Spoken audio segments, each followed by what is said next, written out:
ಇನ್ನು ಹಲವಾರು ವಿಕಲಾಂಗ ಅಂದರೆ ದಿವ್ಯಾಂಗ ಮಿತ್ರರಿಗೆ ಹಾಗೆ ಎಲ್ಲ ಕಡೆಗೂ ಕೂಡ ಇವರ ಸೇವೆಯನ್ನು ಕೊಂಡೊಯ್ದರು. ಮನೆ ಮನೆ ಬಾಗಿಲಿಗೆ ಹೋಗಿ ವಿಶೇಷ ಚೇತನರು ಕೂಡ ಶಿಕ್ಷಣವನ್ನು ಪಡಿಬಹುದು ಅಂತಕ್ಕಂತಹ ಒಂದು ಆಲೋಚನೆಗಳನ್ನು ಪೋಷಕರಲ್ಲಿ ಬಿತ್ತೋದಕ್ಕೆ ಇವರು ಪ್ರಾರಂಭ ಮಾಡಿದರು. ನೀವೀಗ ಕೇಳುತ್ತಿದ್ದೀರಾ ಮಾಹಿತಿ ಖಜಾನೆಯ ಕಾರ್ಯಕ್ರಮಗಳನ್ನು. ಸಾಹಿತ್ಯ ಲೋಕದ ಹಲವು ಕವಿಗಳು ಹಾಗೂ ವಚನಕಾರರನ್ನು ಪರಿಚಯಿಸುವ ಕಾರ್ಯಕ್ರಮ ಸಾಹಿತ್ಯ ಲೋಕದ ದಿಗ್ಗಜರು.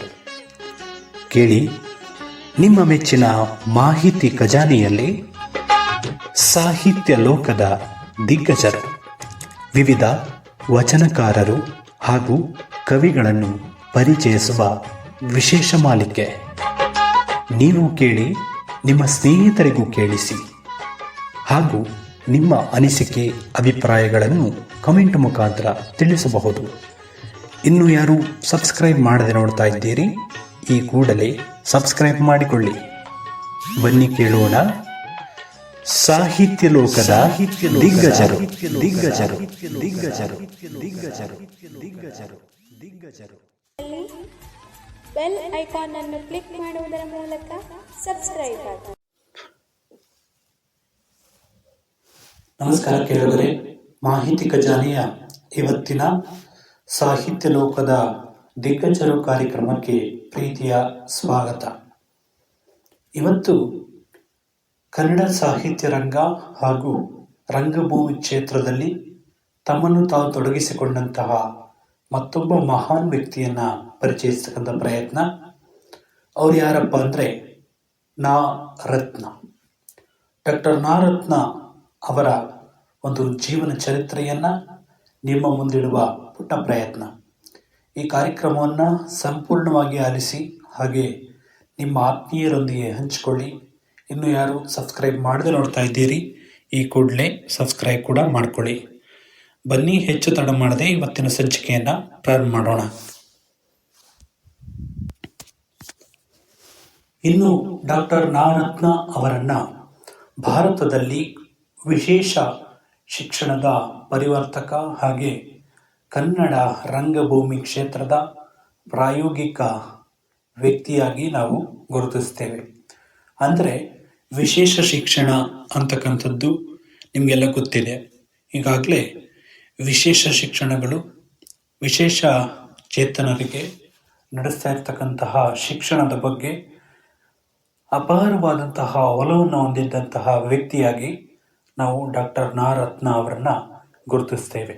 ಇನ್ನು ಕನ್ನಡ ರಂಗಭೂಮಿ ಕ್ಷೇತ್ರದಲ್ಲಿ ಹಲವಾರು ಪ್ರಯೋಗಗಳನ್ನು ಮಾಡುವುದರ ಮೂಲಕ ಇವರು ತಮ್ಮದೇ ಆದಂತಹ ಹೊಸ ಚಿತ್ರಣವನ್ನು ರೂಢಿಸಿಕೊಂಡು ರಂಗಭೂಮಿ ಕ್ಷೇತ್ರದಲ್ಲಿ ತಮ್ಮದೇ ಆದ ಛಾಪು ಮೂಡಿಸಿರ್ತಕ್ಕಂಥದ್ದನ್ನು ಕೂಡ ನಾವಿಲ್ಲಿ ನೆನೆಯಬಹುದು. ಇನ್ನು ಡಾಕ್ಟರ್ ನಾ ರತ್ನ ಅಥವಾ ನಟೇಶ್ ರತ್ನ ಅವರು ಭಾರತದಲ್ಲಿ ವೈಜ್ಞಾನಿಕವಾದ ವಿಜ್ಞಾನ ಹಾಗೆ ಶೈಕ್ಷಣಿಕ ಪದ್ಧತಿಗಳನ್ನು ಉಳಿಸಿ ಹೋಗಿರ್ತಕ್ಕಂಥದ್ದನ್ನು ನಾವು ಪ್ರಮುಖವಾಗಿ ನೆನಪು ಮಾಡ್ಕೋಬಹುದು. ವಿಜ್ಞಾನ ಕ್ಷೇತ್ರ ಇರ್ಬೋದು, ರಂಗಭೂಮಿ ಕ್ಷೇತ್ರ ಇರ್ಬೋದು, ಕನ್ನಡ ಸಾಹಿತ್ಯ ಲೋಕ ಇರ್ಬೋದು. ಕನ್ನಡ ಸಾಹಿತ್ಯ ಲೋಕದಲ್ಲಿ ಹಲವಾರು ಪ್ರಯೋಗಗಳನ್ನು ಮಾಡೋದರ ಮೂಲಕ ಕನ್ನಡ ಸಾಹಿತ್ಯಕ್ಕೆ ತಮ್ಮದೇ ಆದ ಹೊಸ ಕೊಡುಗೆಗಳನ್ನು ನೀಡುವುದರ ಮೂಲಕ ಮನೆ ಮಾತಾಗಿದ್ದಾರೆ. ಇನ್ನು ಇವರು ಒಂದು ಕಡೆ ವಿಶೇಷ ಶಿಕ್ಷಣದ ಬಗ್ಗೆ ಒಲವನ್ನು ಹೊಂದಿದ್ರೆ, ಮತ್ತೊಂದು ಕಡೆ ರಂಗಭೂಮಿ ಕ್ಷೇತ್ರದಲ್ಲಿ ನಾಟಕದ ನಿರ್ದೇಶಕರಾಗಿ ನಿರ್ಮಾಪಕರಾಗಿ ನಿಂತಿರತಕ್ಕಂಥದ್ದನ್ನು ನಾವು ಪ್ರಮುಖವಾಗಿ ಗಮನಿಸ್ಬೋದು. ಆಡಿಯೋ ಮತ್ತು ಸ್ಪೀಚ್ ಲ್ಯಾಂಗ್ವೇಜ್ ಸೇರಿದಂತೆ ಶ್ರವಣದೋಷ ಇರ್ತಕ್ಕಂಥವರ ಒಂದು ಏಳಿಗೆಗಳನ್ನು ಕೂಡ ಇವರು ಪ್ರಮುಖವಾಗಿ ಮುನ್ನೆಲೆಗೆ ತಂದದ್ದನ್ನು ನಾವು ಗಮನಿಸ್ತೇವೆ. ಹಾಗೆ ವಿಶೇಷ ಶಿಕ್ಷಣಕ್ಕೆ ಒತ್ತನ್ನು ಕೊಟ್ಟಂತಹ ವ್ಯಕ್ತಿಯಾಗಿಯೂ ಕೂಡ ನಾವು ನಾ ರತ್ನ ಅಥವಾ ನಟೇಶ್ ರತ್ನ ಅವರನ್ನು ಗುರುತಿಸ್ತೇವೆ. ಇವರು ಪ್ರಮುಖವಾಗಿ ರಂಗಭೂಮಿ ಕ್ಷೇತ್ರದಲ್ಲಿ ಹಲವಾರು ನಾಟಕಗಳನ್ನು ನಿರ್ದೇಶನ ಮಾಡೋದರ ಜೊತೆಗೆ ಬರೆಯುವುದರ ಜೊತೆಗೆ ಮನೆ ಮಾತಾಗಿರ್ತಕ್ಕಂಥದ್ದನ್ನು ಕೂಡ ನಾವು ಗುರುತಿಸ್ತೇವೆ.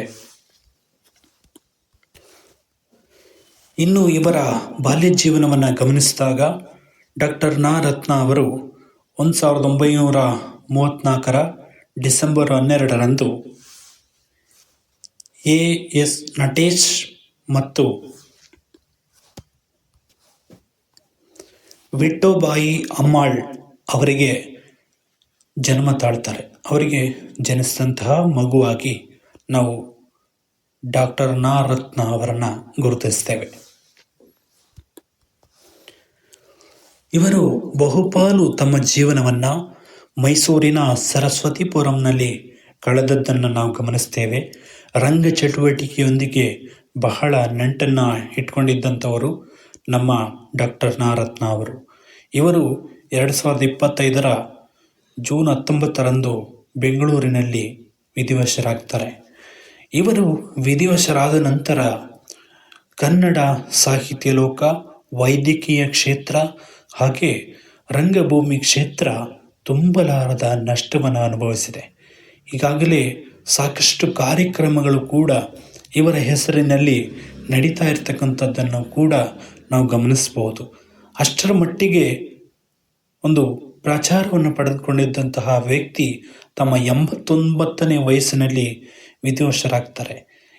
ಅಷ್ಟೂ ಕಾಲವನ್ನು ಕೂಡ ಸಾಹಿತ್ಯ, ರಂಗಭೂಮಿ ಹಾಗೆ ವಿಶೇಷ ಚೇತನ ವಿದ್ಯಾರ್ಥಿನಿಯರಿಗೆ ಒಂದು ಮುಡಿಪಾಗಿಟ್ಟಿದ್ದನ್ನು ನಾವು ಪ್ರಮುಖ ನೆಲೆಯಲ್ಲಿ ಗುರುತಿಸ್ತೇವೆ. ಇನ್ನು ಇವರ ಮತ್ತೊಂದು ವಿಶೇಷ ಗುಣ ಏನಪ್ಪ ಅಂದರೆ, ಇವರು ತಮ್ಮ ಮರಣದಲ್ಲಿಯೂ ಕೂಡ ಸಾಧನೆಯನ್ನು ಮಾಡಿದ್ದಾರೆ. JSSನ ಕಾಲೇಜಿಗೆ ತಮ್ಮ ದೇಹವನ್ನು ದಾನ ಮಾಡಬೇಕು ಅಂತಕ್ಕಂತಹ ಬಯಕೆಯನ್ನು ನಮ್ಮ ಡಾಕ್ಟರ್ ನಾ ರತ್ನ ಅವರು ವ್ಯಕ್ತಪಡಿಸಿದ್ದನ್ನು ನಾವು ಪ್ರಮುಖ ನೆಲೆಯಲ್ಲಿ ಗುರುತಿಸಿದ್ದೇವೆ. ವಿಶೇಷವಾಗಿ ವಿಶೇಷ ಚೇತನರ ಜೀವದಾತನಾಗಿ ಬದುಕಿದ್ದಂತಹ ವ್ಯಕ್ತಿ ಡಾಕ್ಟರ್ ನಾ ರತ್ನ ಅವರು.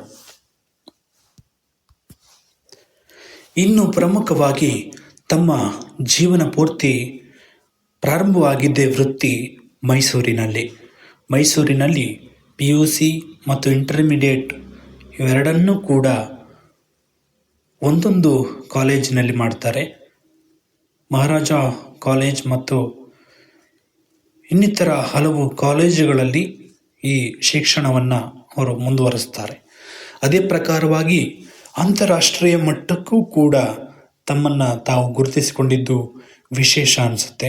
ವೈದ್ಯಕೀಯ ಕ್ಷೇತ್ರ ಇರ್ಬೋದು, ಶೈಕ್ಷಣಿಕ ಕ್ಷೇತ್ರ ಇರ್ಬೋದು, ವಿಶೇಷವಾಗಿ ವಿಶೇಷ ಚೇತನರ ಒಂದು ಶಿಕ್ಷಣದ ಬಗ್ಗೆ ಒಲವನ್ನು ವ್ಯಕ್ತಪಡಿಸಿದಂಥ ವ್ಯಕ್ತಿಯಾಗಿ ಡಾಕ್ಟರ್ ನಾ ರತ್ನ ಅವರನ್ನ ಗುರುತಿಸ್ತೇವೆ.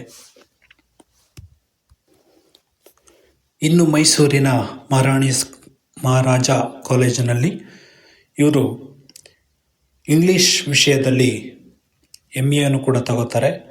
ಹಾಗೆ ಸೆಕೆಂಡ್ರಿ ಎಜುಕೇಷನ್ B.Ed ಅನ್ನು ಕೂಡ ಇವರು ಪಡ್ಕೊಳ್ತಾರೆ. ನಿಮಗೆಲ್ಲ ಒಂದು ಪ್ರಶ್ನೆ ಮೂಡಿರ್ಬೋದು, ಇವರಿಗೆ ವಿಶೇಷ ಚೇತನರ ಬಗ್ಗೆ ಯಾಕೆ ಒಲವು ಮೂಡ್ತು ಅನ್ನೋದನ್ನು ನೀವು ಅರ್ಥ ಮಾಡ್ಕೋಬೇಕು ಅಂದರೆ ಈ ಕಥೆಯನ್ನು ಕೇಳಲೇಬೇಕು. ಪ್ರಮುಖವಾಗಿ ಕಿವುಡ ಮತ್ತು ಮೂಕ ಮಕ್ಕಳ ಶಾಲೆಯ ಮುಖ್ಯೋಪಾಧ್ಯಾಯರಾಗಿದ್ದವರು AM ನಟೇಶ್ ಅವರು, ಅಂದರೆ ಇವರ ತಂದೆ. ಇದರಿಂದಾಗಿ ಬಾಲ್ಯದಿಂದಲೇ ದೈಹಿಕ ವಿಕಲಚೇತನರ ಅಂದರೆ ವಿಶೇಷ ಚೇತನರ ದಿವ್ಯಾಂಗರ ಒಂದು ಮಡಿಲಿನಲ್ಲಿ ಬೆಳೆದಂತಹ ವ್ಯಕ್ತಿ ಡಾಕ್ಟರ್ ನಾ ರತ್ನ. ಇದರಿಂದ ಇವರಿಗೆ ವಿಶೇಷ ಅಂದರೆ ಇವರು ಇದನ್ನು ನೋಡಿ ನಾನು ಕೂಡ ವಿಶೇಷ ಶಿಕ್ಷಣ ತರಬೇತಿಯನ್ನು ಪಡ್ಕೋಬೇಕು ಅಂತಕ್ಕಂತಹ ಆಸಕ್ತಿ ಬೆಳೆಯೋದಕ್ಕೆ ಕಾರಣವಾಯಿತು. ನಂತರದಲ್ಲಿ ವಿಜ್ಞಾನ ಕ್ಷೇತ್ರದಲ್ಲಿ ನನ್ನನ್ನು ನಾನು ಗುರುತಿಸ್ಕೋಬೇಕು ಅಂತಕ್ಕಂತಹ ಉದ್ದೇಶದಿಂದ ಅಮೇರಿಕಾಕ್ಕೆ ತೆರಳಿದರು. ಅಮೇರಿಕಾದಲ್ಲಿ ಸುಮಾರು 2-3 ವರ್ಷಗಳ ಕಾಲ ನಿರಂತರವಾಗಿ ವಿಶೇಷ ಅಧ್ಯಯನವನ್ನು ಮಾಡಿದರು. ವಿಜ್ಞಾನ ಕ್ಷೇತ್ರದಲ್ಲಿ ಅವ್ರನ್ನ ಗುರುತಿಸಬೇಕು ಅಂತಕ್ಕಂತಹ ಉದ್ದೇಶದಿಂದ ಅಮೇರಿಕಾದಿಂದ ತರಬೇತಿಯನ್ನು ಪಡೆಯೋದರ ಜೊತೆಗೆ ವೈಜ್ಞಾನಿಕವಾಗಿ ಶಿಕ್ಷಣವನ್ನು ಹೇಗೆ ರೂಪುಗೊಳಿಸಬೇಕು, ಹಾಗೆ ಶಿಕ್ಷಣದ ಮಹತ್ವ ಏನು ಅಂತ ತಿಳ್ಕೋಬೇಕು ಅಂತಕ್ಕಂಥ ಉದ್ದೇಶದಿಂದ ಗಂಭೀರವಾದ ಅಧ್ಯಯನವನ್ನು ನಡೆಸ್ತಾರೆ. ಇನ್ನು ಇದೇ ಪ್ರಕಾರವಾಗಿ ಇವರು ಸುಮಾರು 6 ವರ್ಷಗಳ ಕಾಲ ಸುಮಾರು 4 ಪದವಿಗಳನ್ನು ಪಡ್ಕೊಳ್ತಾರೆ. ಅಂದರೆ ಅಮೇರಿಕಾದಲ್ಲಿ ಒಟ್ಟು 6 ವರ್ಷಗಳ ಕಾಲ ಅವರು ಇರ್ತಾರೆ. ಆ 6 ವರ್ಷಗಳಲ್ಲಿ ಸುಮಾರು 4 ಉನ್ನತ ಪದವಿಗಳನ್ನು ಪಡ್ಕೊಂಡು ಭಾರತಕ್ಕೆ ಮತ್ತೆ ಹಿಂತಿರುಗ್ತಾರೆ. ಇದರಿಂದ ಏನಾಗುತ್ತೆ, ಅವರಲ್ಲಿ ಜ್ಞಾನ ಕೂಡ ಹೆಚ್ಚಾಗುತ್ತೆ. ಹಾಗೆ ಮತ್ತೆ ಭಾರತವನ್ನು ಉನ್ನತ ನೆಲೆಗೆ ಹೇಗೆ ತರಬೇಕು, ಹಾಗೆ ಭಾರತೀಯ ಪರಂಪರೆಯ ಬಗ್ಗೆ ವಿಶ್ವಕ್ಕೆ ಹೇಗೆ ತಿಳಿಸಬೇಕು ಅಂತಕ್ಕಂತಹ ಆಲೋಚನೆ ಮೂಡಿದ್ದನ್ನು ಕೂಡ ನಾವಿಲ್ಲಿ ಪ್ರಮುಖವಾಗಿ ಗುರುತಿಸ್ತೇವೆ. ಇನ್ನು ಅವರು ಯಾವ ಪದವಿ ಪಡ್ಕೊಂಡ್ರು ಅಂತ ನೋಡೋದಾದರೆ MS education in the blind, ಇನ್ನು MS speech and audiology, MAT speech and audiology, ಇನ್ನು ಡಾಕ್ಟರೇಟ್ ಪದವಿಯನ್ನು ಕೂಡ ಇವರು ಪಡ್ಕೊಳ್ತಾರೆ. ಇವೆಲ್ಲದರ ಪರಿಣಾಮವಾಗಿ ನಮ್ಮ ಡಾಕ್ಟರ್ ನಾರತ್ನ ಅವರು ಪ್ರಮುಖವಾಗಿ ಶ್ರವಣದೋಷ ಮತ್ತು ವೈಜ್ಞಾನಿಕ ಆಧಾರದ ಮೇಲೆ ಶಿಕ್ಷಣ ಪ್ರಾರಂಭಿಕ ಹಂತದಲ್ಲಿತ್ತು. ಅದನ್ನು ಉನ್ನತ ಮಟ್ಟಕ್ಕೆ ತೆಗೆದುಕೊಂಡು ಹೋಗಬೇಕು ಅಂತಕ್ಕಂತಹ ಆಲೋಚನೆ ಮೂಡೋದಕ್ಕೆ ಇವೆಲ್ಲ ಪ್ರಮುಖ ಕಾರಣ ಆಯಿತು. ಇಷ್ಟೆಲ್ಲ ಓದಿಕೊಂಡಂತಹ ವ್ಯಕ್ತಿ ಮರಳಿ ಬಂದಾಗ ನಮ್ಮ ದೇಶದ ಒಂದು ಉನ್ನತ ಶಿಕ್ಷಣವನ್ನು ವಿದೇಶಕ್ಕೆ ಹಂಚಬೇಕು ಅಂತಕ್ಕಂತಹ ಪ್ರಯತ್ನವಾಗಿ ಅಂತಾರಾಷ್ಟ್ರೀಯ ಮಟ್ಟಕ್ಕೂ ಕೂಡ ಈ ನಮ್ಮ ಕ್ಷೇತ್ರವನ್ನು ತೆಗೆದುಕೊಂಡು ಹೋದಂತಹ ವ್ಯಕ್ತಿ ಡಾಕ್ಟರ್ ನಾರತ್ನ ಅವರು. ಇನ್ನು ಇವರು ಪ್ರಮುಖವಾಗಿ ಇಂಡಿಯಾನಾ ಅಂತಕ್ಕಂತಹ ವಿಶ್ವವಿದ್ಯಾನಿಲಯ ಅಮೇರಿಕಾದಲ್ಲಿ ವಿಶೇಷ PhD ಪದವೀಧರರಿಗೆ ಒಂದು ಗೈಡ್ ಆಗಿ ಕೂಡ ಕಾರ್ಯನಿರ್ವಹಿಸಿದ್ದಾರೆ. ಹಾಗೆ ಶಿಕ್ಷಕರಾಗಿ ಕೂಡ ಇವರು ಅಲ್ಲಿ ಕಾರ್ಯನಿರ್ವಹಿಸಿ ಹೆಚ್ಚಿನ ಅನುಭವವನ್ನು ಪಡ್ಕೊಂಡು ಬಂದಂತಹ ವ್ಯಕ್ತಿಯಾಗಿ ಡಾಕ್ಟರ್ ನಾರತ್ನ ಅವರನ್ನು ಗುರುತಿಸ್ತೇವೆ. ಹೀಗಾಗಿ ಡಾಕ್ಟರ್ ನಾರತ್ನ ಅವರನ್ನು ವಿಶೇಷ ಶಿಕ್ಷಣದ ಪಿತಾಮಹ, ವಿಶೇಷವಾಗಿ ವಾಕ್ ಮತ್ತು ಶ್ರವಣದೋಷ ಸಂಬಂಧಿಸಿದಂತೆ ಹಲವಾರು ಪುನರ್ವಸತಿ ಕೇಂದ್ರಗಳನ್ನು ಮಾಡೋದರ ಮೂಲಕ, ಸಂಸ್ಥೆಗಳನ್ನು ಸ್ಥಾಪನೆ ಮಾಡೋದರ ಮೂಲಕ ಇಲ್ಲಿ ಪ್ರಮುಖವಾಗಿ ವಿಶೇಷ ಚೇತನರ ಒಂದು ಏಳಿಗೆಗಾಗಿ ಶ್ರಮಿಸಿದಂಥ ವ್ಯಕ್ತಿಯಾಗಿ ನಾವು ಡಾಕ್ಟರ್ ನಾರತ್ನ ಅವರನ್ನು ಗುರುತಿಸ್ತೇವೆ. ಇವೆಲ್ಲದರ ಪರಿಣಾಮವಾಗಿ ರಾಷ್ಟ್ರಮಟ್ಟದಲ್ಲಿಯೂ ಕೂಡ ತಮ್ಮ ಸಂಸ್ಥೆಗಳನ್ನು ಸ್ಥಾಪಿಸುವುದರ ಮೂಲಕ ನಾಯಕತ್ವವನ್ನು ವಹಿಸಿಕೊಂಡು ಇವರು ನಡೆಸಿದ್ದನ್ನು ನಾವು ಗಮನಿಸ್ತೇವೆ. ಇದಿಷ್ಟೇ ಅಲ್ಲದೆ ಅಂತಾರಾಷ್ಟ್ರೀಯ ಮಟ್ಟ ಹಾಗೆ ಮೈಸೂರಿನಲ್ಲಿ ಮಾನಸ ಗಂಗೋತ್ರಿ ತಲೆ ಎತ್ತೋದಕ್ಕೂ ಕೂಡ ಇವರು ಪ್ರಮುಖ ಕಾರಣಕರ್ತರಾಗಿರ್ತಕ್ಕಂಥದ್ದನ್ನು ನಾವು ಪ್ರಮುಖವಾಗಿ ಗುರುತಿಸ್ತೇವೆ. ಇನ್ನು ಲೈಬ್ರರಿಗಳ ಸ್ಥಾಪನೆಯಿಂದಾಗಿ ಇವರ ಅಂಧ ವಿದ್ಯಾರ್ಥಿಗಳಿಗೆ ಹಾಗೆ ವಿಶೇಷ ಚೇತನರಿಗೆ ಲೈಬ್ರರಿಯಲ್ಲಿ ಕೂಡ ಅವಕಾಶಗಳು ದೊರೆಯಬೇಕು ಅಂತಕ್ಕಂಥ ಉದ್ದೇಶದಿಂದ ಹಲವಾರು ಲೈಬ್ರರಿಗಳನ್ನು ಕೂಡ ಸ್ಥಾಪಿಸುವುದರ ಮೂಲಕ ಎಲ್ಲ ಪುಸ್ತಕಗಳು ಬ್ರೈಲ್ ಮೂಲಕ ಅಥವಾ ಬೇರೆ ಯಾವುದೇ ಒಂದು ಮಾಧ್ಯಮಗಳ ಮೂಲಕ ದೊರೆಯಬೇಕು ಅಂತಕ್ಕಂತಹ ಉದ್ದೇಶ ನಮ್ಮ ಡಾಕ್ಟರ್ ನಾರತ್ನ ಅವರದಾಗಿತ್ತು.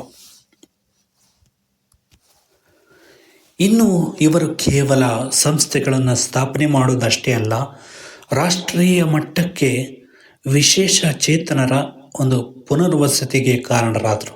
ಅಂದರೆ ಎಲ್ಲ ಕಡೆಗೂ ಕೂಡ ವಿಶೇಷ ಚೇತನರು ಕೂಡ ಶಿಕ್ಷಣವನ್ನು ಪಡ್ಕೋಬಹುದು ಅಂತಕ್ಕಂಥ ಒಂದು ಮಾತನ್ನು ಹೇಳೋದ್ರ ಜೊತೆಗೆ ಅವರು ವಿದೇಶಗಳಿಗೆ ದೇಶ ವಿದೇಶಗಳಿಗೆ ದೇಶದಾದ್ಯಂತ ಸಂಚಾರ ಮಾಡಿ ವಿಶೇಷ ಶಿಕ್ಷಣದ ಬಗ್ಗೆ ಅರಿವು ಮೂಡಿಸ್ತಕ್ಕಂಥ ಪ್ರಯತ್ನವನ್ನು ಕೂಡ ಮಾಡಿದ್ದನ್ನು ನಾವು ಪ್ರಮುಖವಾಗಿ ಗುರುತಿಸ್ತೇವೆ.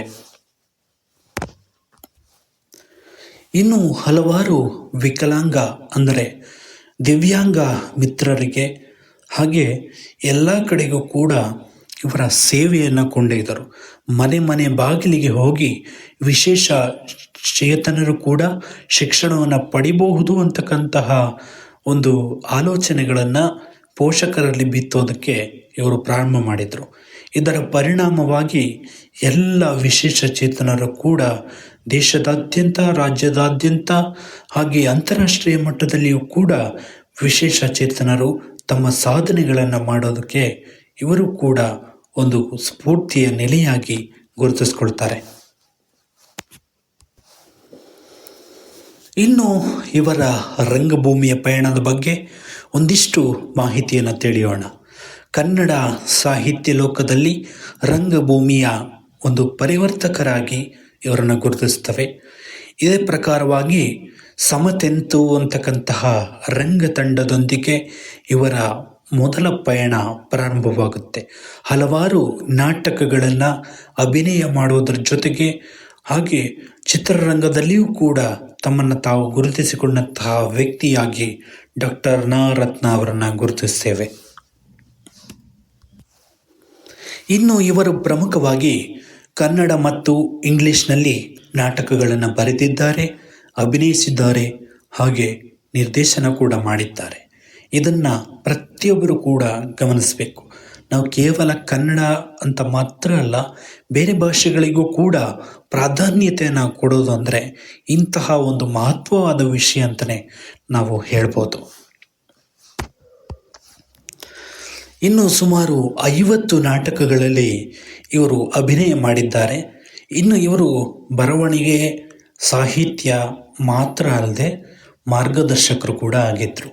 ಅಂದರೆ ರಂಗಭೂಮಿ ಆಸಕ್ತರನ್ನೆಲ್ಲರನ್ನ ಒಗ್ಗೂಡಿಸಿ ಅವರೆಲ್ಲರಿಗೂ ಕೂಡ ತರಬೇತಿ ನೀಡೋದರ ಮೂಲಕ ರಂಗಭೂಮಿ ಅಂದ್ರೇನು, ರಂಗಭೂಮಿ ಅಂದರೆ ಹೇಗಿರುತ್ತೆ, ನಾಟಕವನ್ನು ಹೇಗೆ ಅಭಿನಯ ಮಾಡಬೇಕು ಅಂತಕ್ಕಂತಹ ತರಬೇತಿಯನ್ನು ನೀಡೋದರ ಮೂಲಕ ಇವರು ರಂಗಭೂಮಿಯ ಆಸಕ್ತರನ್ನು ಮನಸೆಳೆಯೋದರ ಮೂಲಕ ರಂಗಭೂಮಿ ಕ್ಷೇತ್ರವನ್ನು ಇನ್ನಷ್ಟು ಉನ್ನತ ಮಟ್ಟಕ್ಕೆ ತೆಗೆದುಕೊಂಡು ಹೋದಂಥ ಸನ್ನಿವೇಶವನ್ನು ಕೂಡ ಗುರುತಿಸ್ತೇವೆ. ಇನ್ನು ಇವರು ಪ್ರಮುಖವಾಗಿ ಮೈಸೂರು ವಿಶ್ವವಿದ್ಯಾನಿಲಯದಲ್ಲಿ ಅರೆಕಾಲಿಕ ನಾಟಕ ಉಪನ್ಯಾಸಕರಾಗಿ ಕೂಡ ಕಾರ್ಯನಿರ್ವಹಿಸಿದ್ದಾರೆ. ಇನ್ನು ಚಲನಚಿತ್ರ ಕ್ಷೇತ್ರದಲ್ಲಿಯೂ ಕೂಡ ತಮ್ಮದೇ ಆದ ಛಾಪು ಮೂಡಿಸಿದಂತಹ ವ್ಯಕ್ತಿಯಾಗಿ ಡಾಕ್ಟರ್ ನಾರತ್ನ ಅವರನ್ನ ಗುರುತಿಸ್ತೇವೆ. ಶೃಂಗ ಅಂತಕ್ಕಂತಹ ಚಿತ್ರಕ್ಕೆ ಇವರಿಗೆ ಉನ್ನತ ರಾಷ್ಟ್ರೀಯ ಅಂದರೆ ಕರ್ನಾಟಕ ರಾಜ್ಯ ಪ್ರಶಸ್ತಿ ಕೂಡ ದೊರಕಿರ್ತಕ್ಕಂಥದ್ದನ್ನು ನಾವು ಗಮನಿಸ್ತೇವೆ. ಪೋಷಕ ನಟ ಪ್ರಶಸ್ತಿ ಇವರ ಮುಡಿಗೇರಿದೆ. ಇವರ ಪ್ರಮುಖ ನಾಟಕ ಸಾಹಿತ್ಯದಲ್ಲಿ ಅಸ್ತಿತ್ವದಲ್ಲಿ ಇರ್ತಕ್ಕಂತಹ ಒಂದು ಅಂಶಗಳನ್ನು ಆಧಾರವಾಗಿಟ್ಕೊಂಡು ಇವರ ರೇಡಿಯೋ ನಾಟಕಗಳು, ಅನುವಾದ ನಾಟಕಗಳು, ಎಲ್ಲಿಗೆ ಅಂತಕ್ಕಂತಹ ಸಂಕಲನಗಳನ್ನು ಕೂಡ ನಾವು ಇಲ್ಲಿ ಗುರುತಿಸ್ಬೋದು. ಇನ್ನು ಗೋಡೆ ಬೇಕಾ ಗೋಡೆ, ಎಲ್ಲಿಗೆ, ಬೋಂಟೆ ಈ ರೀತಿಯ ನಾಟಕಗಳೇನಿದೆ ಇವು ಪ್ರಮುಖವಾಗಿ ಅಪ್ಸ್ ಡೌನ್ ಅಂತಾರೆ. ಅಂದರೆ ಅಸ್ತಿತ್ವದಲ್ಲಿರ್ತಕ್ಕಂತಹ ವಿಷಯಗಳನ್ನು ಆಧಾರವಾಗಿಟ್ಕೊಂಡು ಒಂದೊಂದು ನಾಟಕಗಳು ಒಂದೊಂದು ವಿಷಯದ ಬಗ್ಗೆ ಉಲ್ಲೇಖ ಮಾಡ್ತಕ್ಕಂಥದ್ದನ್ನು ನಾವು ಗಮನಿಸ್ತೇವೆ. ಈ ಮೇಲ್ಗಡೆ ಹೇಳಿದಂಥ ಎಲ್ಲ ನಾಟಕಗಳು ಕೂಡ ಒಂದೊಂದು ವಿಷಯದ ಮೇಲೆ ಆಧಾರವಾಗಿಟ್ಕೊಂಡು ಸಮಾಜದ ವಾಸ್ತವ ಸ್ಥಿತಿಯನ್ನು ಅರ್ಥ ಮಾಡಿಕೊಳ್ಳೋದಕ್ಕೆ ಇಂತಹ ನಾಟಕಗಳು ಪ್ರಮುಖ ಕಾರಣವಾಗ್ತವೆ. ಇನ್ನು ರೇಡಿಯೋ ನಾಟಕ ಮತ್ತು ಅನುವಾದದ ಬಗ್ಗೆ ಒಂದಿಷ್ಟು ಮಾಹಿತಿ ತಿಳಿಯೋಣ. ಇನ್ನು ವಿಶ್ವದ ಸಾಹಿತ್ಯವನ್ನು ಕನ್ನಡಕ್ಕೆ ಅನುವಾದ ಮಾಡೋದ್ರ ಮೂಲಕ ಅದಕ್ಕೆ ಉದಾಹರಣೆ ಏನಪ್ಪ ಅಂದರೆ ದ ಹೈವೇ ಅಂತಕ್ಕಂತಹ ಒಂದು ಅನುವಾದ, ಹೆದ್ದಾರಿ ಅಂತಕ್ಕಂತಹ ಅನುವಾದವಾಗಿ ರೂಪುಗೊಂಡಿರ್ತಕ್ಕಂಥದ್ದನ್ನು ಗಮನಿಸ್ತೇವೆ. ಇನ್ನು ರೀಎಂಟ್ರಿ, ಇದು ಹಲೋ ಹೌ ಆರ್ ಡೇರ್ ಅಂತಕ್ಕಂತಹ ಅನುವಾದ. ರೀಎಂಟ್ರಿ ಅಂತಕ್ಕಂತಹದ್ದು. ರೇಡಿಯೋ ನಾಟಕಗಳನ್ನು ಗಮನಿಸಿದಾಗ ಹಲವಾರು ನಾಟಕಗಳನ್ನು ಇವರು ರಚನೆ ಮಾಡಿದ್ದಾರೆ. ಆ ನಾಟಕಗಳು ಹಲವಾರು ಆಕಾಶವಾಣಿ ಕೇಂದ್ರಗಳಿಂದ ಪ್ರಸಾರವಾಗಿದ್ದನ್ನು ಕೂಡ ನಾವು ಗುರುತಿಸ್ತೇವೆ. ಹಲವಾರು ಸಾಮಾಜಿಕ ಮೂಢನಂಬಿಕೆಗಳ ಆಧಾರದ ಮೇಲೆ ಇವರು ಬೆಳಕು ಚೆಲ್ಲತಕ್ಕಂತಹ ಪ್ರಯತ್ನವನ್ನು ಕೂಡ ಮಾಡಿದ್ದಾರೆ. ಇನ್ನು ಇವರ ಸಾಹಿತ್ಯದಲ್ಲಿಯೂ ಕೂಡ ಮೂಲ ನೆಲೆಯನ್ನು ಬಿಡಲಿಲ್ಲ.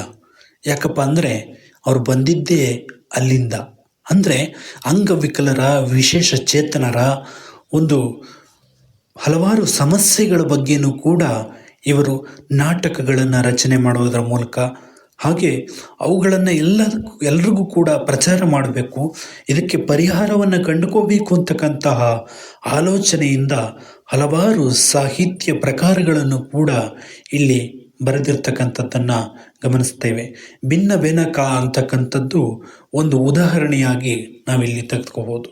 ಭಿನ್ನ ಬೆನಕ ಅಂದರೆ ವಿಭಿನ್ನ ಅಂಗವಿಕಲತೆ ಇರ್ತಕ್ಕಂತಹ ವ್ಯಕ್ತಿಗಳನ್ನು ಆಧಾರವಾಗಿಟ್ಕೊಂಡು ಅವರು ಬರೆದಂತಹ ವಿಶೇಷ ನಾಟಕ ಅಂತಲೇ ಹೇಳ್ಬೋದು.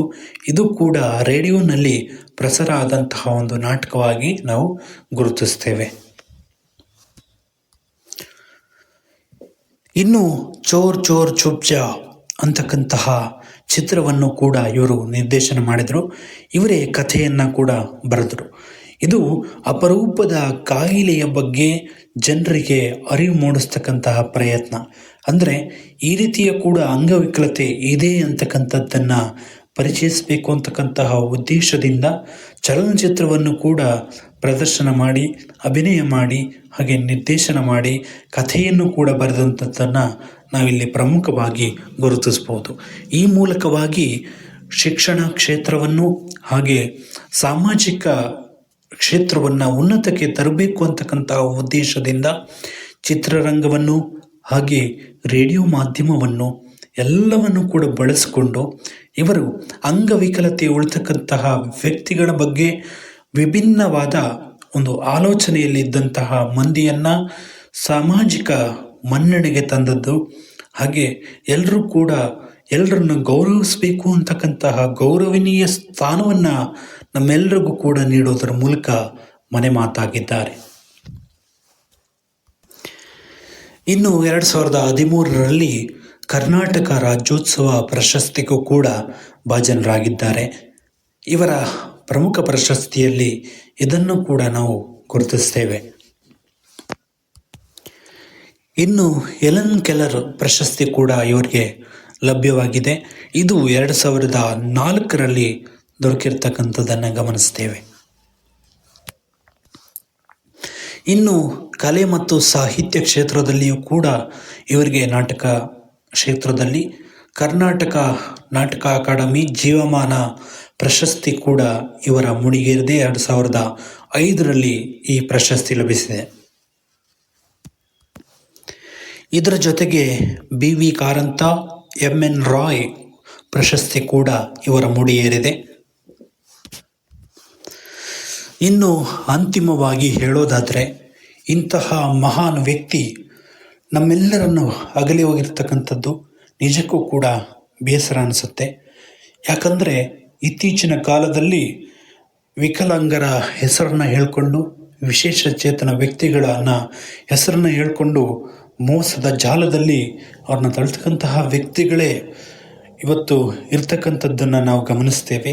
ಹಲವಾರು ವಿಶೇಷ ಕ್ಷೇತ್ರಗಳಲ್ಲಿ ಸಾಧನೆಯನ್ನು ಮಾಡ್ತಕ್ಕಂತಹ ವ್ಯಕ್ತಿಗಳಿಗೂ ಕೂಡ ಗೌರವ ಇಲ್ಲದೇ ಇರತಕ್ಕಂತಹ ಸ್ಥಿತಿಯಲ್ಲಿ ಅವರಿಗೆಲ್ಲರಿಗೂ ಕೂಡ ಗೌರವ ತರಬೇಕು, ಗೌರವ ಬೇಕು ಅಂತಕ್ಕಂತಹ ಉದ್ದೇಶ ಇಟ್ಟುಕೊಂಡು ನಮ್ಮೆಲ್ಲರನ್ನ ಒಂದು ಉನ್ನತ ಮಟ್ಟಕ್ಕೆ ಕೊಂಡೊಯ್ದಂತಹ ಮಹಾನ್ ವ್ಯಕ್ತಿ ಡಾಕ್ಟರ್ ನ ರತ್ನ ಅವರಿಗೆ ಭಾವಪೂರ್ಣ ಶ್ರದ್ಧಾಂಜಲಿಯನ್ನು ಸಲ್ಲಿಸ್ತಾ ಈ ಕಾರ್ಯಕ್ರಮವನ್ನು ಮುಗಿಸ್ತಾ ಇದ್ದೀನಿ. ಮತ್ತೆ ಮುಂದಿನ ಸಂಚಿಕೆಯಲ್ಲಿ ಮತ್ತಷ್ಟು ವಿಶೇಷತೆಯೊಂದಿಗೆ ನಿಮ್ಮನ್ನು ಭೇಟಿಯಾಗ್ತೀನಿ. ಅಲ್ಲಿವರೆಗೂ ಮಾಹಿತಿ ಖಜಾನೆಯ ಕಾರ್ಯಕ್ರಮಗಳನ್ನ ಕೇಳ್ತಾ ಇರಿ, ಹಾಗೆ ಎಲ್ಲರನ್ನೂ ಕೂಡ ಹಂಚ್ತಾ ಇರಿ. ಎಲ್ರಿಗೂ ಒಳ್ಳೆಯದಾಗಲಿ. ಮತ್ತೆ ಭೇಟಿಯಾಗೋಣ. ಜೈ ಹಿಂದ್.